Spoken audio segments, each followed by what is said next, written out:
Bonjour à tous, bienvenue dans ce nouveau C'est Actu. Tout de suite, le sommaire.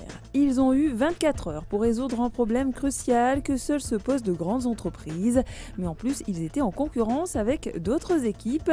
Les 24 heures de l'innovation se sont tenues ce mardi et ce mercredi à l'ESIP, à Champs-sur-Marne.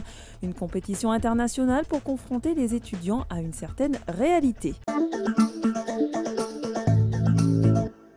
Dernier briefing avant le début de la compète. Ce mardi, l'ESIP, une école d'ingénieurs de la Cité des Cartes, participait pour la 3e fois aux 24 heures de l'innovation.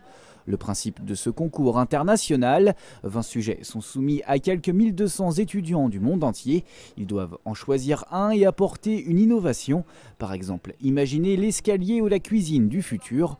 Au terme des 24 heures, les équipes remettent une vidéo présentant leur concept. Oui, ça fait plutôt court comme délai, mais justement, l'expérience permet de pousser les apprentis ingénieurs dans leur retranchement. Ce qu'on cherchait au travers de ce concours, la première chose, c'était d'amener en fait les étudiants à se transcender, à donner le meilleur d'eux-mêmes sur un projet dans lequel ils sont en fait volontaires. Donc c'est pas imposé, ils choisissent leur sujet et de les confronter non pas à un niveau uniquement de l'école, mais à un niveau mondial. Les thèmes enfin dévoilés, il faut vite se mettre au boulot, les groupes s'organisent, certains aiment le défi.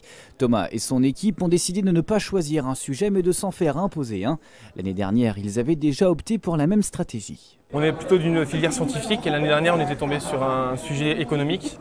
Mais au bout de 24 heures, nous avons quand même réussi à sortir un sujet assez novateur. Donc on est assez content de nous. Et je vous dis, on ne se prend pas trop la tête et on fonce quoi. Petit bond dans le temps, nous voici maintenant mercredi et on peut dire que ça se voit. A priori, la nuit a été longue. Les équipes ont toutes rendu leurs vidéos réalisées avec les moyens du bord. Thomas, lui, a dû bûcher pour trouver comment rendre un spectacle plus vivant pour ses spectateurs. Première réaction à chaud, le travail de groupe, c'est pas toujours évident. On a tous des points de vue différents et des caractères différents. C'est pas évident de mettre en place une innovation qui nous correspond le plus à nous tous. Donc, mais bon, on a réussi à s'entendre et à mettre quelque chose au clair et à réussir notre projet. Un jury de professionnels s'est chargé de noter l'ensemble des vidéos. Dommage pour Thomas, son projet n'a pas été récompensé. En revanche, une autre équipe de l'ESIP a remporté le concours au niveau européen.